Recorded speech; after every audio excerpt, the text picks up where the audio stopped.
Alors Jean-Pierre Amato et Jean-Claude Marron, bonjour. Bonjour. Nous sommes contents de vous accueillir en nos locaux de Canal Pourpre pour parler avec vous de l'événement culturel du mois de mai sur Bergerac et ses environs, avec le jazz, matérialisé par de nombreuses manifestations diverses et variées, et ce, gratuitement, tout au long de ce joli mois de mai. Mais bon, avant de rentrer dans le vif du sujet, est-ce que vous pouvez nous présenter l'association ? Oui, quelques mots sur l'association. L'association Jazz Pourpre est née en 2002, mais elle a vraiment pris son envol en 2004, puisque c'est le premier festival de jazz pourpre de Bergerac qui a été organisé en 2004. Et ce festival donc a grandi au fil du temps, et on a fêté son 10e anniversaire en 2012, en 2013, l'année dernière. Durant cet anniversaire, on a profité de cet anniversaire plutôt pour créer un village des arts et des artistes. C'est-à-dire que le festival donc s'est agrandi avec un village, avec la boîte de jazz et avec le centre culturel Michel Manet où a eu lieu 4 concerts. Ok, ça c'est pour le festival qui va se dérouler. Mais par rapport à l'association, intrinsèquement, comment elle fonctionne L'association, c'est donc des amateurs de jazz. Elle a cette année un peu plus de 120 adhérents. Amateurs de jazz qui nous suivent pour le festival, qui nous suivent aussi pour le jazz en chais, mais on en dira peut-être un mot tout à l'heure. Tout à fait. Donc, Monsieur Marron, vous êtes tout jeune dans cette association ? Oui, alors j'ai intégré l'association cette année. Pourquoi ? Parce que l'an dernier, j'ai pu travailler en partenariat avec l'association pour réaliser un mini-concert pédagogique au Collège Eugène-Leroy. Et ça s'est avéré très intéressant. J'ai trouvé des interlocuteurs vraiment passionnés et d'une grande amabilité. Donc je me suis dit que ça me ferait vraiment plaisir de participer à cette belle épopée. Et donc je vais essayer, moi, de m'occuper de faire communiquer au mieux les événements organisés par l'association. Et donc je tenais à dire que j'ai trouvé vraiment au sein de cette association des personnes de grande qualité qui donnent confiance, qui font confiance aux gens, et il y a toujours un respect, des fonctions, des qualités de chacun. Voilà. Très bien. Donc ça va se matérialiser tout ça par ce festival du mois de mai. Donc très grosse machine. Très, très gros événement, j'ai envie de dire l'événement du mois de mai sur Bergerac. Alors cette année, énorme évolution, le festival de jazz de Bergerac, donc vu son succès en 2013, a évolué à la demande de nos autorités, hein, pour ne pas le cacher, a évolué en un mai du jazz. C'est-à-dire qu'on aura à Bergerac et dans la région bergeracoise des événements de jazz du 2 mai au 30 mai. Donc tous les jours, pratiquement, des jazz au jour le jour, des samedis jazz, le festival Jazz Pourpre. Durant tout le mois de mai, il y aura des opérations de jazz à Bergerac. Donc ces opérations pour des publics différents, des cibles très, très variées, je pense aux scolaires, je pense ensuite au plus grand nombre. Absolument, donc des cibles variées comme vous dites, donc des amateurs de jazz évidemment, mais aussi, et je vais laisser Jean-Claude en parler, des opérations vis-à-vis des scolaires, des jeunes.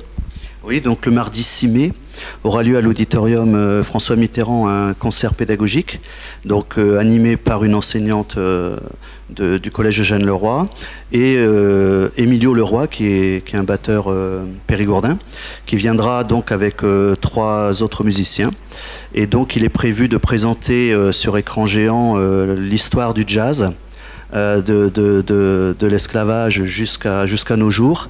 Et Emilio jouera 14 morceaux, bien sûr des morceaux connus, pour que les jeunes, donc des jeunes élèves de 4e, donc 14 ans, 240 élèves du collège Eugène-Leroy, vont pouvoir découvrir le jazz à travers cet événement qui aura lieu donc le mardi 6 mai à 14h30 à l'auditorium. Et pensez-vous que tous ces jeunes puissent être sensibilisés à cette musique qu'est le jazz, sachant ce qu'ils écoutent au jour d'aujourd'hui?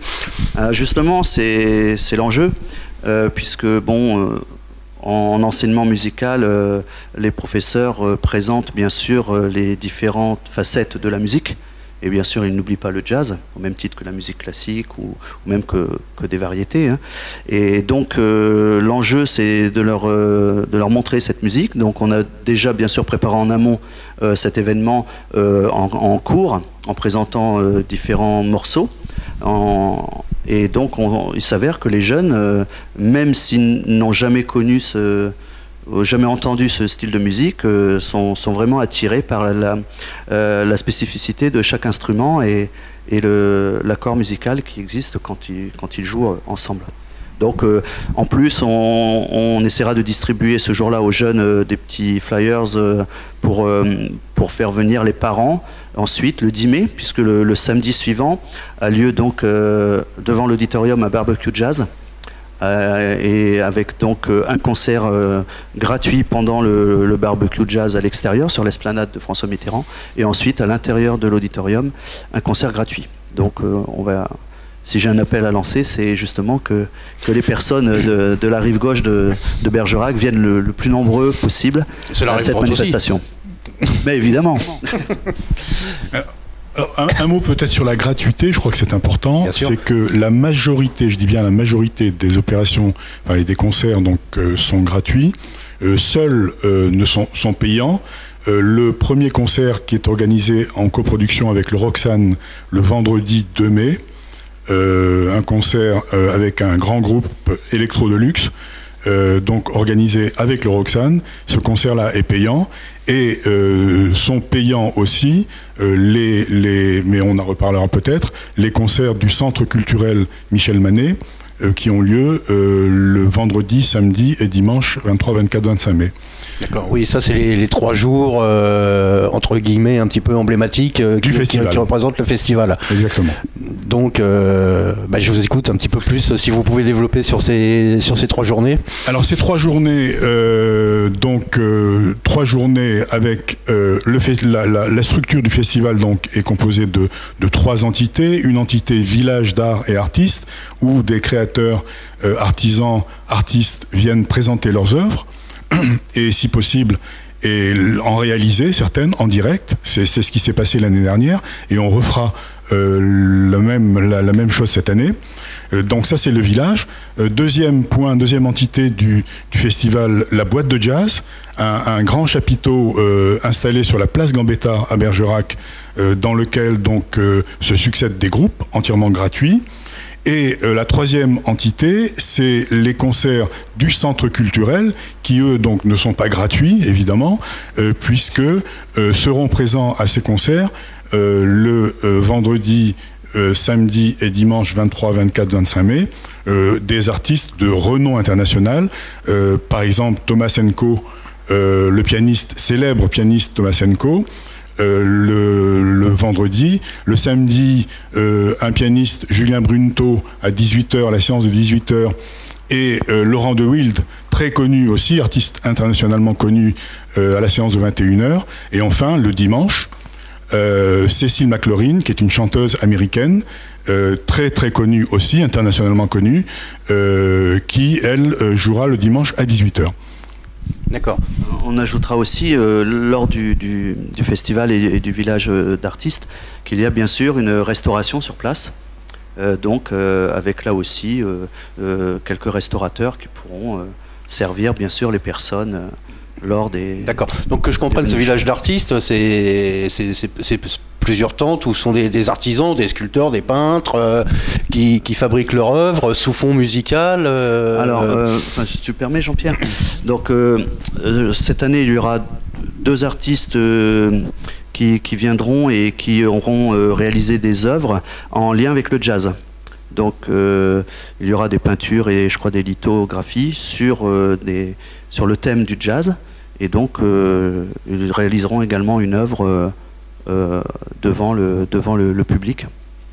Voilà. Ensuite, on a 2-3 autres stands Alors, en lien avec le jazz ou au moins avec la musique. Hein. C'est-à-dire que, en fait, l'idée, c'est de présenter donc des créateurs et des artistes qui présentent leurs œuvres en lien, liées avec la musique et si possible le jazz, et on en a. D'accord. Et cette manifestation artistique, elle est sanctionnée par une remise de prix ou non, c'est juste. Pour l'instant, on n'a pas décidé. On sait qu'il y aura l'inauguration le vendredi 23 mai à 17h30. C'est ça. Donc le vendredi 23 mai à 17h30, il y aura l'ouverture du village. Donc je pense qu'on présentera, on invite bien sûr la presse à venir et on présentera les différents artistes. Et il est fort possible de réaliser quelque chose en fonction de... Voilà. Donc tout ça, ok, c'était pour la musique en elle-même. Maintenant, il y a aussi une autre facette, moi qui m'intéresse, c'est la dualité musique-gastronomie. Si vous voyez où je veux en venir. Oui. Et évoquer ces fameux chez du jazz. Alors, l'association Jazz Pourpre donc organise donc depuis 2010 une série de concerts jazz en chai, donc où effectivement ça lie le vin, la viticulture et le jazz et la musique. Et c'est une liaison qui fonctionne très bien. Depuis 2010, plusieurs concerts ont eu lieu et on a toujours eu beaucoup de succès. On a joué à guichet fermé.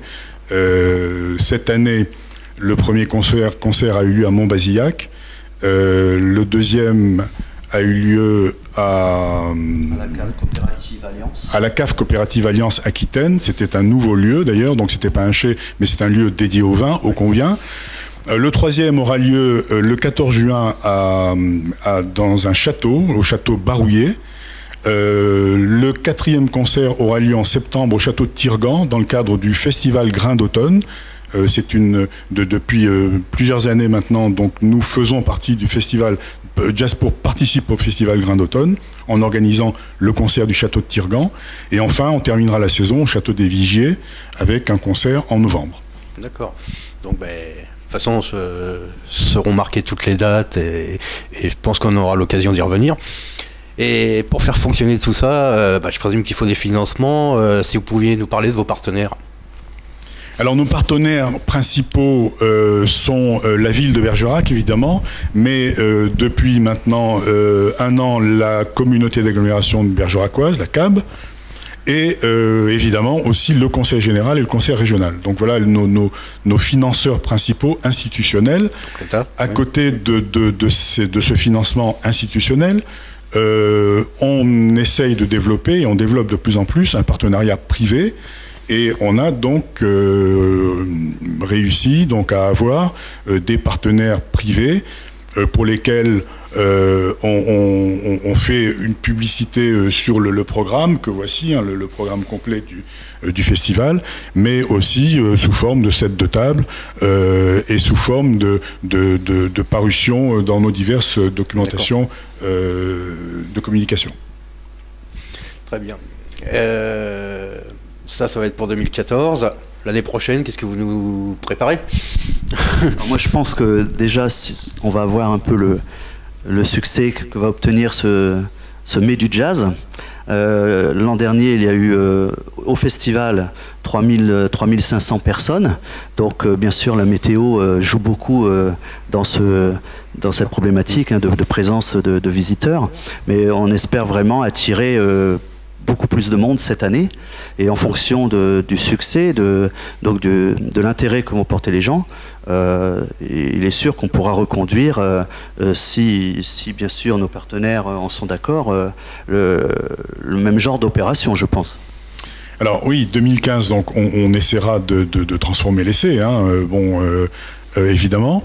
Parce que n'oublions pas quand même que la grande nouveauté cette année, c'est d'avoir distribué le festival dans la CAB, et en particulier donc le samedi 3 mai, c'est-à-dire samedi prochain, à Quayssac. Donc a lieu un mini-festival avec aussi un village d'artistes, avec aussi une boîte de jazz et aussi un grand concert du soir. On répète l'opération le samedi 10 mai, Bergerac Rive Gauche, autour de l'auditorium François Mitterrand.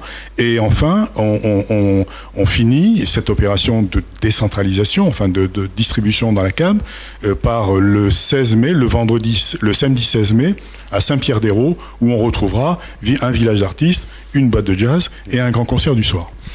Donc oui, pourquoi pas envisager pour 2015 décentraliser sur carrément tout le Périgord pourpre. Oui. Descendre sur des villes comme Aimé, Issy-Jacques, par exemple. Pourquoi pas. Les ramifications qu'il pourrait y avoir, je pense surtout à Aimé avec Maquisard. Par exemple, mais alors on est quand même dans le périmètre de la CAB, donc de la communauté d'agglomération du Bergeracois. Voilà, pour l'instant, on est CAB. Hein, donc, oui. Alors pourquoi pas Aimé demain ou Issy-Jacques ou plus loin. Hein. Oui, les portes sont ouvertes. Si vous avez des choses à rajouter.